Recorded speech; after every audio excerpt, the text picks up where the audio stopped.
تو پھر ریاست مدینہ کیا بنایا ریاست مدینہ کا کیا کوئی ایک کام کیا ہے؟ ریاست مدینہ میں تو کوئی بھوکا نہیں سوتا تھا، یہاں پر خودکشیاں ہو رہی ہیں۔ اس نے ریاست مدینہ کا نعرہ لگا کر لوگوں کو سوار کیا گاڑی میں، اور اس گاڑی کو لے کر جو ہے وہ قادیان کی طرف، یا جو ہے وہ جو انہوں نے بنایا ہے کرتارپور کی طرف جو ہے وہ لے کر چل پڑا ہے۔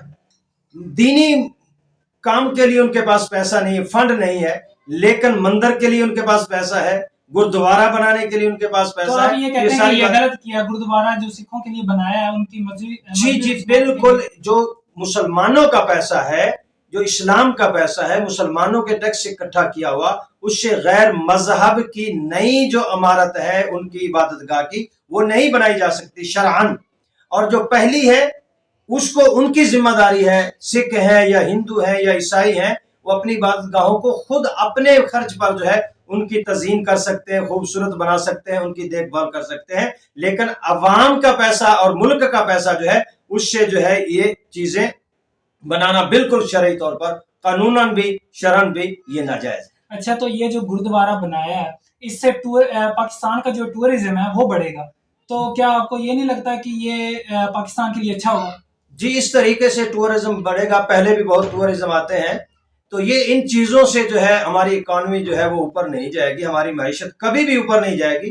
معیشت کو اگر اوپر لے کر آنا ہے تو پھر رسول اللہ کی غلامی جو ہے اس کو قبول کرنا ہوگا، کیونکہ اللہ تعالیٰ خود قرآن مقدس میں فرما رہا ہے وَمَنْ أَعْرَضَ عَنْ ذِكْرِي فَإِنَّ لَهُ مَعِيشَةً ضَنْكًا وَنَحْشُرُهُ يَوْمَ الْقِيَامَةِ أَعْمَىٰ، فرمایا کہ جس نے ہمارے ذکر سے منہ موڑا ہم اس کی معیشت برباد کر دیں گے، اس کو نچوڑ کے رکھ دیں گے، اور قیامت میں ہم اس کو اندھا اٹھائیں گے۔ تو اللہ کے جتنے بھی اذکار ہیں، یعنی قرآن کا پڑھنا، نماز پڑھنا، حج، روزہ، زکوٰۃ، جتنے بھی دینی معاملات ہیں، ان تمام سے بڑھ کر رسول اللہ صلی اللہ علیہ وآلہ وسلم کی ناموس کی جو ہے حفاظت کرنا اور حضور کے ساتھ محبت کرنا، یہ سب سے اولین فرض ہے۔ جب ہم اسی کو ہی چھوڑ دیں گے تو پھر ہماری معیشت جو ہے، یہ ٹورزم ہو یا ٹورسٹ ہو یا کوئی بھی معاملہ ہو، تو ہماری معیشت جو ہے وہ مضبوط کبھی بھی نہیں ہوگی۔ ہاں، مضبوط تب ہوگی جب ہم رسول اللہ صلی اللہ علیہ وسلم کی غلامی میں آ جائیں گے اور حضور کا قانون نافذ کریں گے، اور تخت دین جو ہے وہ تخت پر ہوگا، تب جا کر معیشت بھی ٹھیک ہو جائے گی اور معاملات بھی ٹھیک ہو جائیں گے۔ اچھا، تو آپ نے ابھی کہا کہ جو پاکستان کی معیشت ہے وہ تب ٹھیک ہوگی جب ہم حضور صلی اللہ علیہ وسلم کی غلامی کریں گے۔ جی تو اس طرح جو یورپ ممالک ہیں جو مسلمان ہی نہیں ہیں، تو پھر ان کی اکنامی کیسے ٹھیک ہوگی؟ جی ہاں، یہ تو اللہ کا وعدہ ہے کہ ہم ایمان والوں کو دنیا میں جو ہے وہ آزماتے ہیں، اور ان کو ہم تنگی بھی دیتے ہیں، ان کا ہم مصیبتیں بھی ڈالتے ہیں۔ کافر کو جو ہے اس کو تو اس کی مسلمان کے ساتھ مثال نہیں دی جا سکتی، کیونکہ اللہ تعالیٰ نے فرمایا کہ ہم کافر کو دنیا میں ہی اس کا سارے معاملات جو ہے پورے کر دیتے ہیں، آخرت میں اس کے لیے کچھ نہیں ہے، لیکن مومن کے لیے آخرت میں ہے۔ اور یہ بات قرآن کہہ رہا ہے، ہم نہیں کہہ رہے۔ وہ ان کو نہ دیکھیں ہم کہ وہ کہاں تک پہنچ گئے، ہمیں دیکھنا ہے تو ہمیں صحابہ کرام کو دیکھنا ہے۔ صحابہ کرام نے رسول اللہ صلی اللہ علیہ وسلم کے ساتھ کتنی وفا کی، اور اس وفا کے بدلہ میں اللہ تعالیٰ نے آدھی دنیا کا جو ہے حکمران بنا دیا۔ سر، تو میرا ایک اور سوال ہے، وہ سوال یہ ہے کہ جو فرانس کا جو معاملہ ہوا تھا، تو اس میں فرانس کا جو ایک بندہ تھا اس نے گستاخی رسول کی تھی، تو اس پہ یہ جو جماعت ہے اس نے ایک بہت بڑا سٹینڈ لیا تھا۔ تو اس میں میرا یہ سوال ہے کہ دیکھیں، پوری دنیا میں جتنے بھی اسلامی ممالک ہیں، سب سے زیادہ جس نے آواز اٹھائی تھی نا وہ تھا پاکستان، چاہے وہ OIC ہو، چاہے وہ یونائٹڈ نیشن ہو، چاہے کوئی بھی اور قسم کا معاملہ ہو، اس میں سب سے زیادہ پاکستان نے آواز اٹھائی تھی۔ تو پھر یہ کیسے ہے کہ پاکستان کے لوگ جو تحریک لبیک ہے، یہ پاکستان جو تحریک لبیک ہے یہ حکومت کے ساتھ جو ہے وہ آپس میں ایک لڑائی کر رہی ہے، جس میں جو نقصان ہو رہا ہے وہ صرف اور صرف پاکستان کا ہو رہا ہے، وہاں پہ کسی فرانس کا نہیں ہو رہا یا پھر کسی بھی اور کا نہیں ہو رہا، صرف اور صرف ہمارا ہو رہا ہے۔ اب دیکھیں، فرانس والوں نے گستاخی کی ہے، اب وہ تو ہم پہ بیٹھ کے ہنس رہے ہوں گے کہ یار یہ کیسے پاگل لوگ ہیں کہ یہ خود ہی لڑنا شروع ہو گئے، آپس میں لڑنا شروع ہو گئے، اور وہ آگ لگا کے باہر بیٹھ کے ہم پر ہنس رہے ہیں۔ بات یہ ہے کہ آپ نے لمبا سوال کر دیا کہ وہ ہنس رہے ہوں گے، ہنس نہیں رہے۔ وہ ہمارے بابا جی نے رحمت اللہ تعالی علیہ نے ایک فتویٰ دیا تھا، وہ جو پہلے ایک کافر نے کارٹون بنانا چاہے تھے اور نمائش کرنا چاہتا تھا، تو بابا جی نے فرمایا تھا کہ اس کو وہیں پہ قتل کر دو، تو وہ رک گیا تھا، ڈر گیا تھا، وہ ہنس نہیں سکتے۔ یہ جب ہماری جماعت نکلتی ہے ان کا تو وہاں پیشاب نکل جاتا ہے کہ یہ رسول اللہ کے غلام آ رہے ہیں، رہ گئی بات کہ ہم اپنے ملک کا نقصان کرتے ہیں، یہ نقصان ہم نہیں کرتے بلکہ یہ ذمہ داری حکومت کی تھی. وہ ایک آدمی نے یہ کام نہیں کیا بلکہ وہ حکومتی سطح پر یہ کام ہوا. تو ہم بھی چاہتے تھے کہ حکومتی سطح پر جو ہے اس کا جواب دیا جائے. حکومت نے معاہدہ کیا، وعدہ کیا، اپنے وعدے سے 2 بار پھر گئے اور تیسری مرتبہ مجبوراً جو ہے تحریک لبیک کو اپنا وعدہ جو ہے یاد کروانے کے لیے ان کے سامنے نکلنا پڑا. اور الحمدللہ اس کا نتیجہ یہ نکلا کہ آپ کے سامنے ہے کہ تمام تر معاملات جو ہے ان کو بیان کرنے کی ضرورت نہیں، پورا پاکستان دیکھ رہا ہے. تو سر اس میں یہ دیکھیں نا کہ پوری دنیا میں کتنے اسلامی ملک ہیں، ٹھیک ہے، ان میں سے سب سے زیادہ پاکستان کے جو حکمران ہیں انہوں نے آواز اٹھائی اس چیز کے خلاف.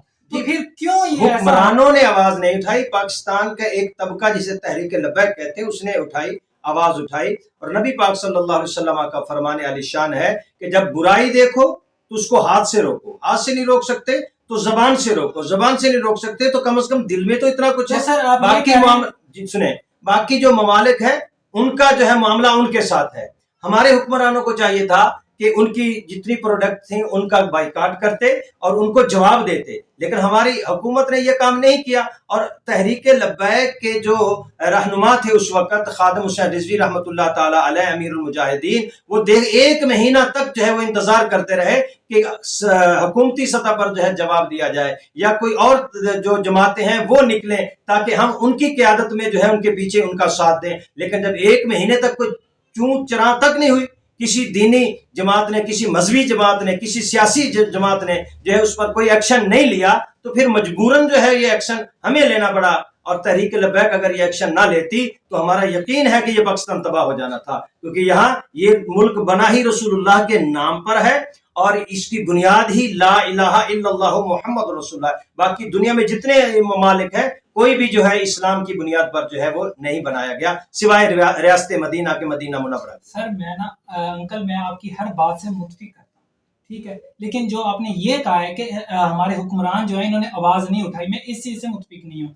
میں خود دیکھا تھا کہ یونائٹڈ نیشن میں انہوں نے آواز اٹھائی ہے، OIC میں انہوں نے آواز اٹھائی ہے. تو آپ کیسے کہہ سکتے ہیں کہ ہمارے اس آواز کا نتیجہ کیا نکلا؟ اس آواز پہ کتنا، جو تو ہم کہتے ہیں کہ ہم کشمیر کے ساتھ بھی کھڑے ہیں، آواز اٹھائی. کھڑے ہونے سے کہنے سے کیا ہوتا ہے جب تک عملی طور پر آپ نہیں کریں گے؟ یہ جو ہمارے پاس ایٹم بم ہے یہ کس لیے ہم نے بنایا ہے؟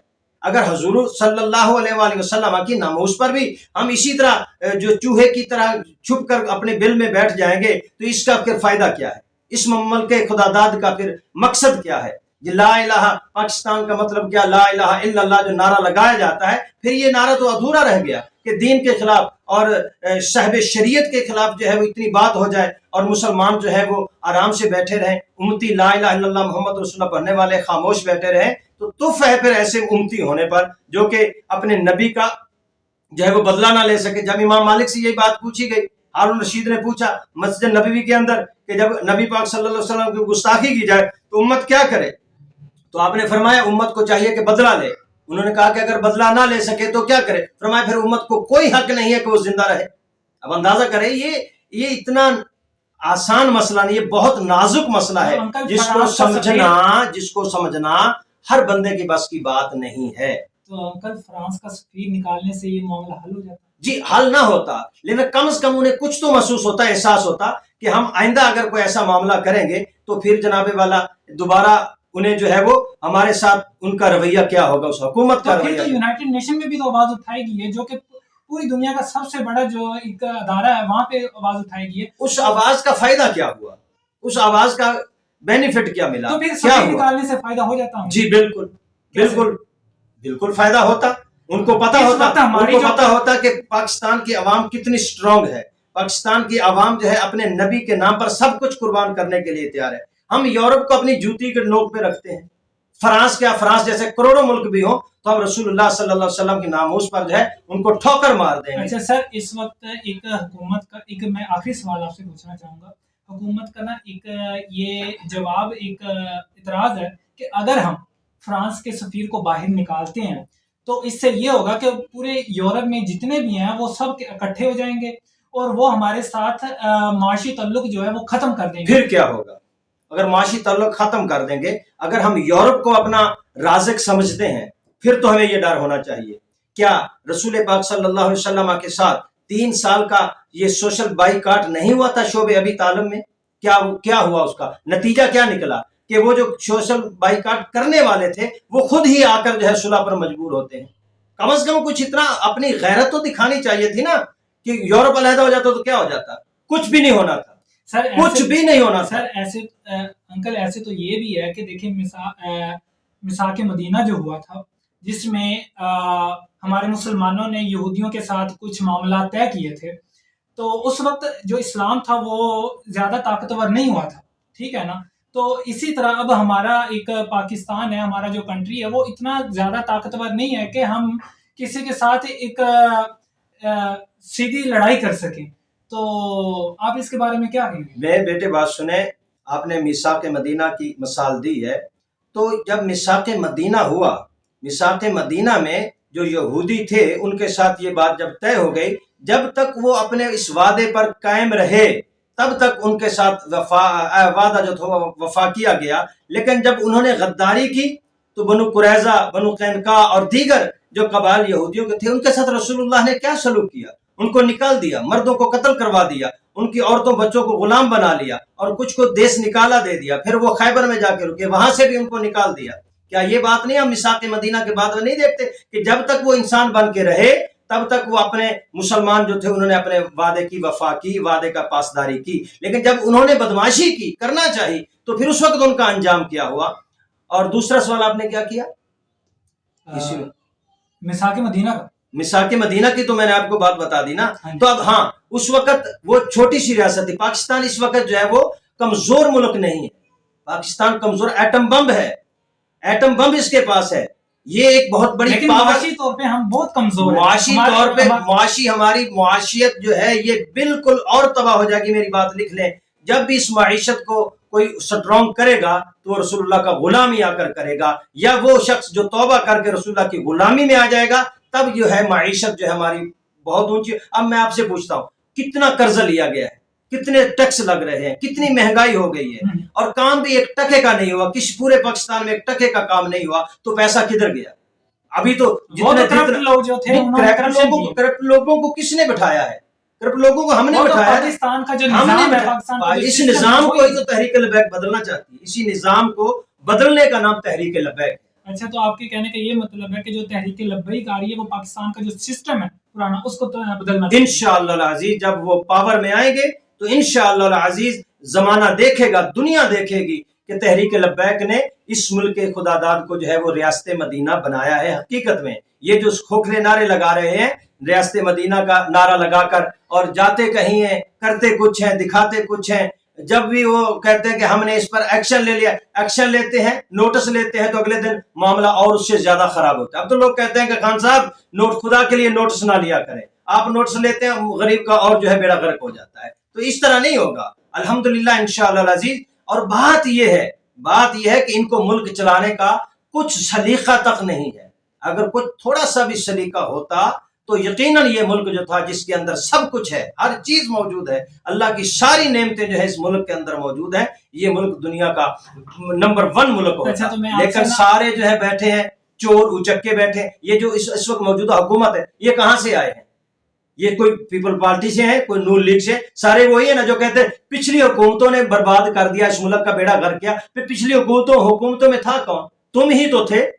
اور عوام اتنی بے وقوف ہے، میں سمجھتا ہوں کہ جو ان کے باتوں میں، ان کے نعروں میں آ جاتی ہے. آپ نے ابھی کہا ہے کہ جو تحریک لبیک ہے یہ اصل میں پاکستان کا سسٹم چینج کرنے کا نام ہے، ٹھیک ہے؟ تو پاکستان کا سسٹم جو ہے یہ کیسے چینج ہوگا؟ یہ انشاءاللہ العزیز جس طرح عزیز مصر نے خواب دیکھا تھا، وہ بادشاہ تھا، اس کے بڑے بڑے مشیر بھی تھے، وزیر بھی تھے، سب کچھ تھا.